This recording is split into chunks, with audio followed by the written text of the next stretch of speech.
एक फ्रस्टम बनाते समय right circular cone is sliced parallel to its base, है ना, एक कोन को काटा जाता है बेस के पैरेलल।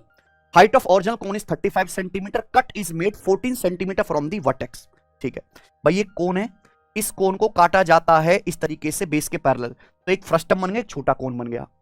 अब यहां ओरिजिनल कोन की हाइट कितनी दी है, 35 सेंटीमीटर, और सवाल में बोला गया कट लगाया गया है वर्टेक्स से 14 सेंटीमीटर की दूरी पर, यानी कि यहां पे ये जो कट लगाया गया इसकी वर्टेक्स से दूरी कितनी है, 14 सेंटीमीटर। ठीक है, तो आपसे पूछा है what is the ratio of volume of the frustum to that of entire cone. Frustum, ये जो नीचे वाला ये जो फ्रस्टम बना है, ठीक है भाई, फ्रस्टम के वॉल्यूम और पूरे कोन के वॉल्यूम का रेशियो आपसे पूछा है। आप बताओ, यहां पे आपको दो कोन दिखाई दे रहे हैं, एक छोटा कोन और एक बड़ा कोन है भाई।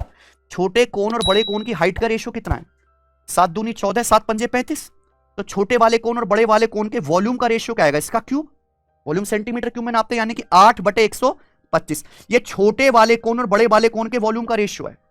अब बताओ फ्रस्टम का वॉल्यूम कैसे आएगा, ये फ्रस्टम है, फ्रस्टम का वॉल्यूम कैसे आएगा, बड़े कोन में से छोटे कोन का वॉल्यूम घटा देंगे, बड़े कोन का वॉल्यूम 125 में छोटे कोन का वॉल्यूम 8 घटा देंगे, यानी कि फ्रस्टम का वॉल्यूम 117 है, और ओरिजिनल कोन का वॉल्यूम कितना है, 125। तो ये तो रेशियो पूछा था, 117 रेशियो 125। क्या आंसर है पहला, देखो 2025 के प्री में आया था ये सवाल। आइए, कौन सी संख्या 11, 13, 7 से डिविजिबल है। 7, 11, 13 यानी कि वो संख्या 1001 से कटेगी। अगर कोई संख्या 1001 से कटती है, 6 अंकों की है ना, तो हमेशा एबीसी फॉर्मेट की होगी, जो शुरू के 3 डिजिट वही लास्ट के 3 डिजिट। बताइए कौन सा नंबर है ऐसा, 259 ये नंबर कटेगा 1001 से, यानी कि 7, 11, 13 से।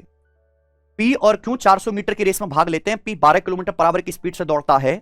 P gives Q a start of 20 metre.